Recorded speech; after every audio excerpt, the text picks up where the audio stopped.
O desafio de amar. Quarto dia, o amor é atencioso. Como são preciosos para mim os teus pensamentos, como é grande a soma deles. Se eu os contasse, seriam mais do que os grãos de areia. Salmos 139, 17, 18. O amor pensa. Ele não é um sentimento tolo que passeia pelas ondas da emoção e então cai no sono mental. Ele se mantém ocupado em pensamentos, sabendo que os pensamentos amorosos procedem às atitudes amorosas.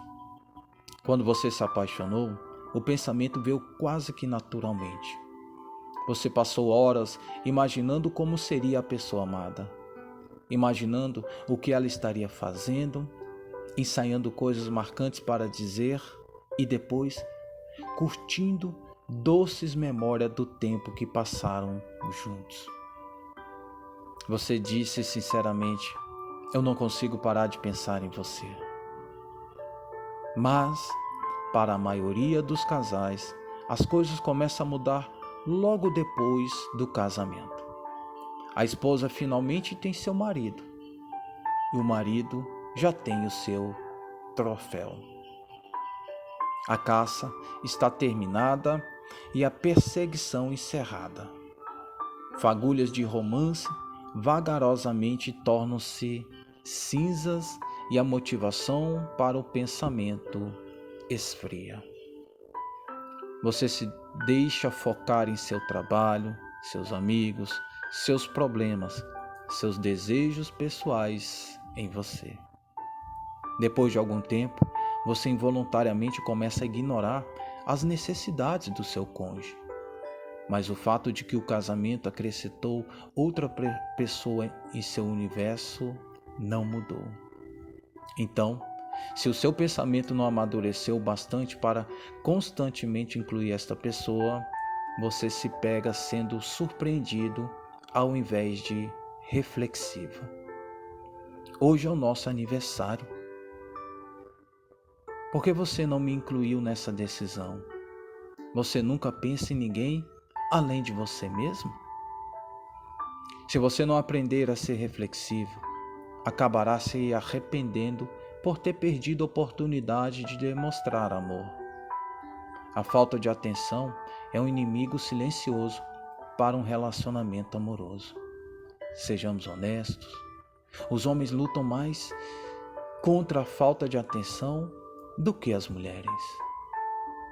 O homem tem a capacidade de focar em apenas uma coisa, como um lazer, e esquecer-se do resto do mundo. Enquanto isto pode beneficiá-lo naquela área específica, pode também fazê-lo ignorar outras coisas que precisam de atenção. A mulher, por outro lado, é mais multiconsciente, capaz de manter-se incrivelmente atenta a vários fatos ao mesmo tempo. Ela tem a capacidade de falar ao telefone, cozinhar, saber em que cômodo da casa as crianças estão a se perguntar por que o seu marido não a está ajudando. Tudo simultaneamente. Além disso, a mulher também pensa no coletivo. Quando ela se envolve em algum trabalho específico, fica a par de todas as pessoas que de alguma forma estão ligadas a ela.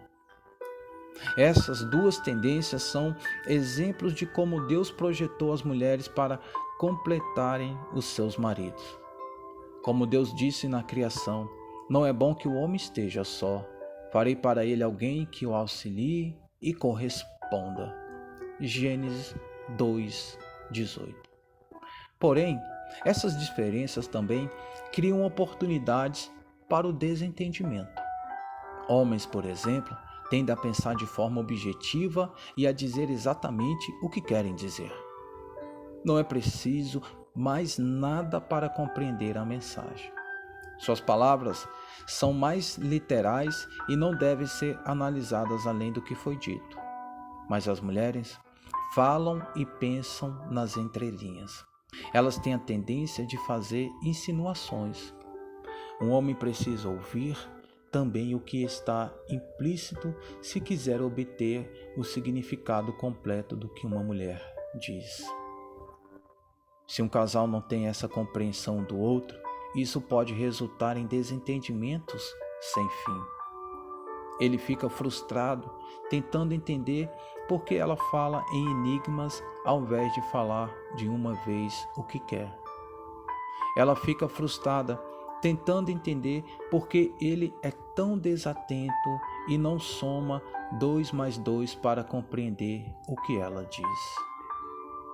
Uma mulher deseja profundamente que o seu marido seja atencioso e reflexivo. Essa é uma das chaves que mais ajuda a sentir-se amada. Quando ela fala, o homem sábio ouve como um detetive para descobrir as necessidades e desejos implícitos em suas palavras. Contudo, se ela sempre tem que juntar as peças, ele perde a oportunidade de demonstrar que a ama. Isto também explica por que as mulheres ficam chateadas com seus maridos sem dizer a eles o porquê. Ela pensa, eu não deveria ter que explicar isso para ele. Ele precisa ser capaz de olhar a situação e entender o que está acontecendo aqui. Ao mesmo tempo, ele se sente mal porque não pode ler a mente dela e deseja saber por que está sendo punido por um crime que não sabia que havia cometido. O amor requer atenção dos dois lados, o tipo de atenção que constrói pontes através da combinação de paciência, bondade e generosidade. O amor ensina a acertar o alvo, a respeitar e a apreciar a maneira única de pensar do seu cônjuge. O marido deve ouvir a sua esposa e aprender a considerar as mensagens não ditas.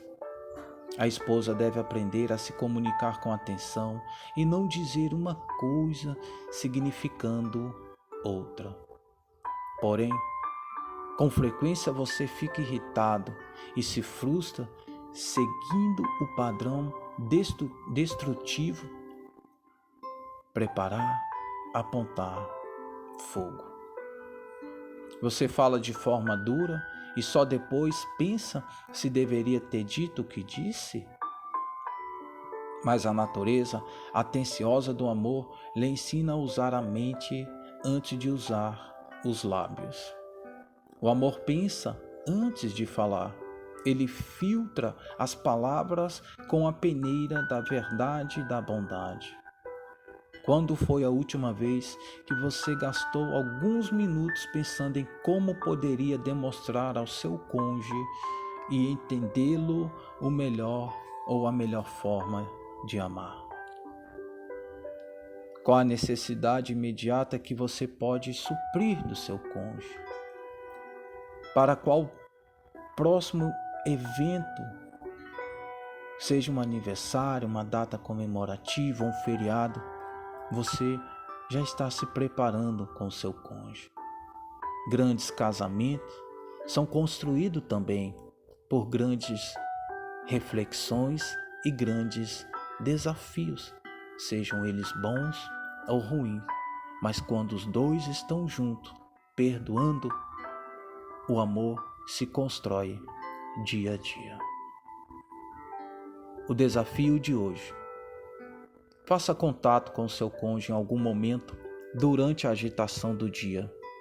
Não faça outra coisa senão perguntar como ele ou ela está e se tem algo que você pode fazer por ele ou por ela. Anote isso no seu caderno de anotações. O que você aprendeu sobre si mesmo e sobre o seu cônjuge ao aceitar esse desafio de hoje? Como isso poderia se tornar mais natural, rotineiro e parte verdadeiramente útil do seu estilo de vida. Filipenses 1, 3. Agradeço a meu Deus toda vez que me lembro de vocês.